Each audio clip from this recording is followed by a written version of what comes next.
Maritime Made on Eastlink TV, presented by Nova Scotia Business Inc., because great things are happening.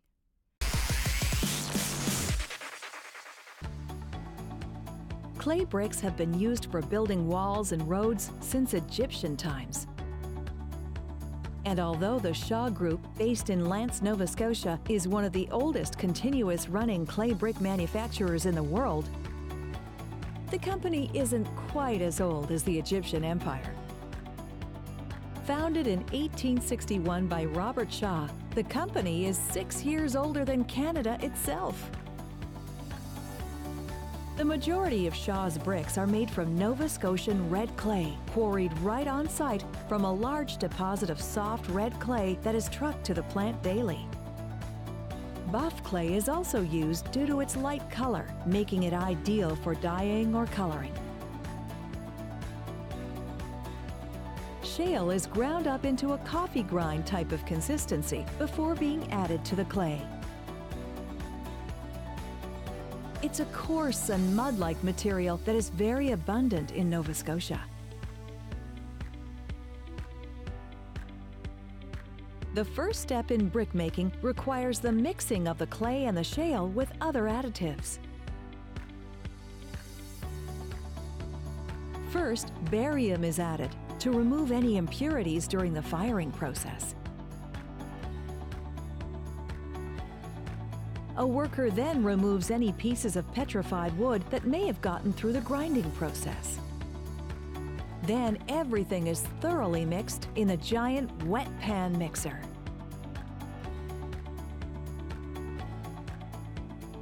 Once everything has been thoroughly mixed, it makes its way by conveyor to the storage area, where it'll remain until needed. At this stage, the clay is relatively dry and crumbly.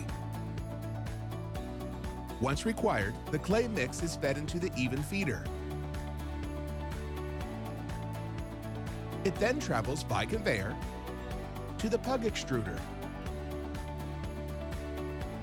Here, water is added to the mix before it makes its way to be compressed into long brick forms. The extruder pushes the clay mixture through a die. The die will determine the final shape of the bricks. As the clay is forced through the die, any air that is trapped in the clay is vacuumed out or de-aired. Air can be very dangerous and costly when it's trapped inside a brick. Once a brick is heated in the kiln, trapped air can expand and cause the brick to explode. Any excess clay that is removed by the die is recycled back into the pug extruder. The result is a continuous compressed clay column. Here we see the clay being coated or having engobe applied. The engobe is a clay-based liquid that permanently adheres to the brick. The clay can also be textured at this stage using roller stencils. The clay is still quite soft and pliable. Next, the clay is cut into more manageable slugs using a guillotine, and then sprinkled with sand to ensure the bricks don't stick together. Then passed through heat lamps to dry the englobe. Finally, the clay is ready to be cut into bricks. The conveyor carries the logs to the hacker, where they're pushed through a series of wires which cut them into bricks. 2 rows of cut bricks are then gently flipped and layered face down on 2 more layers. The bricks are still soft and fragile at this point. End cuts are recycled back into the pug extruder, leaving very little waste.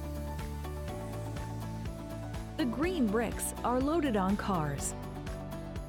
The hacker mechanically separates the bricks and places them perpendicular to the row below. Each car will hold around 3,800 bricks. Bricks are constantly tested by hand for green strength using a pendrometer. A brick with poor strength could collapse with the weight of the other bricks before they're fired. Test bricks are also placed on the car that will be tested throughout the final firing process. Once a car is full, it's placed in the holding room until it's moved to the dryer.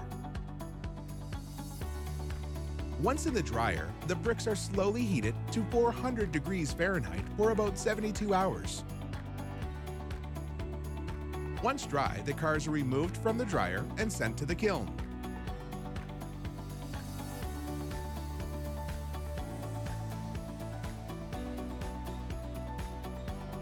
First, insulation is added to each car in order to protect the car itself from the high heat. Then the car is rolled into the kiln. As the bricks move through the long kiln, they're slowly heated to 2000 degrees Fahrenheit. Once they reach the center point in the kiln, the temperature starts to decrease and the bricks begin to slowly cool down. As you can see from this test brick, it's enough to make a brick glow red. The kiln process chemically binds the minerals in each brick, similar to melting glass. Shaw Brick makes approximately 50,000 bricks a day, 7 days a week.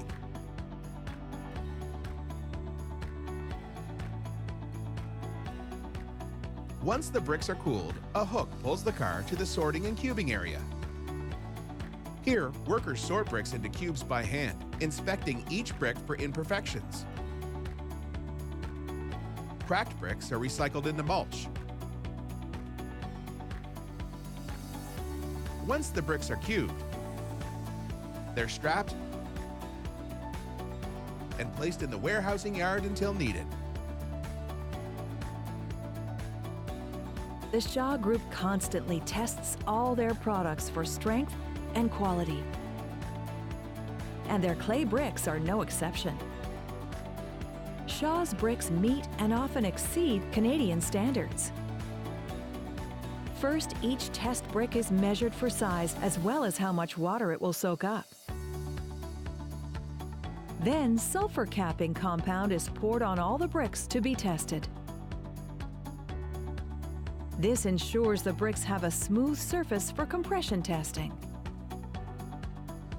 Once the compound is cured, each brick is placed in a compression machine and crushed until it breaks, ensuring that all bricks can handle the heavy weight they need to carry. Once the bricks are ready for delivery, they make a great addition to any office building or home and will provide a lifetime of service.